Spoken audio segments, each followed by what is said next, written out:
محاصرہ طائف 630 عیسوی 8 ہجری میں ہوا، جو غزوہ حنین کے بعد پیش آیا۔ غزوہ حنین میں مسلمان قبیلہ حوازن اور ثقیف کے خلاف لڑے تھے، جو مکہ پر مسلمانوں کے قبضے کے بعد اسلام کے خلاف متحد ہو گئے تھے۔ حنین کی جنگ میں مسلمانوں کو ابتدائی طور پر مشکلات کا سامنا کرنا پڑا، لیکن بعد میں اللہ کی مدد سے وہ کامیاب ہوئے۔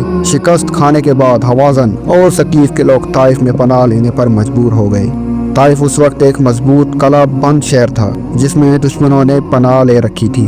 نبی اکرم نے حنین کی فتح کے بعد اپنی فوج کو طائف کی طرف روانہ کیا تاکہ وہاں کے دشمنوں کو شکست دی جا سکے۔ طائف ایک مضبوط قلعے والا شہر تھا، جس میں دشمنوں کے پاس وافر مقدار میں خوراک، پانی اور اسلحہ موجود تھا۔ مسلمانوں نے قلعے کے باہر ڈیرے ڈال دیے اور اسے گھیرے میں لے لیا۔ مسلمانوں نے قلعے کے گرد اپنا محاصرہ مضبوط کیا اور مختلف طریقوں سے دشمنوں کو زیر کرنے کی کوشش کی، تاہم قلعے کی مضبوطی اور اندر موجود تیر اندازوں کی وجہ سے مسلمانوں کو مشکلات کا سامنا کرنا پڑا۔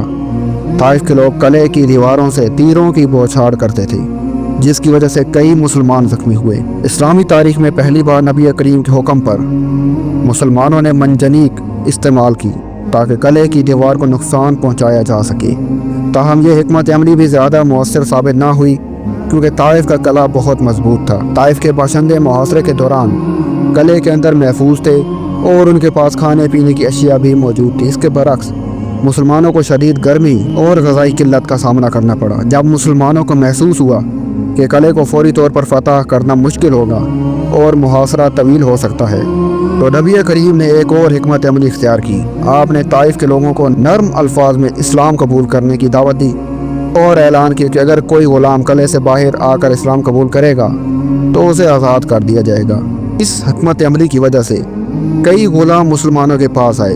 چند دنوں کی کوشش کے بعد نبی کریم نے محسوس کیا کہ قلعے کو فتح کرنے میں مزید وقت درکار ہوگا اور طائف کے لوگ طویل مدت تک محاصرے کو برداشت کر سکتے ہیں۔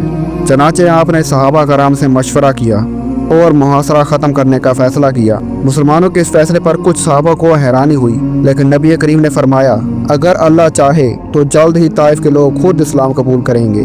اگرچہ طائف کا قلعہ فوری طور پر فتح نہ ہو سکا، لیکن کچھ عرصے بعد قبیلہ ثقیف کے لوگ خود مدینہ آئے اور اسلام قبول کر دیا۔ محاصرے کے دوران مسلمانوں نے جنگی حکمت عملی میں مزید تجربہ حاصل کیا، خاص طور پر منجنیق کا استعمال ایک اہم پیش رفت تھی۔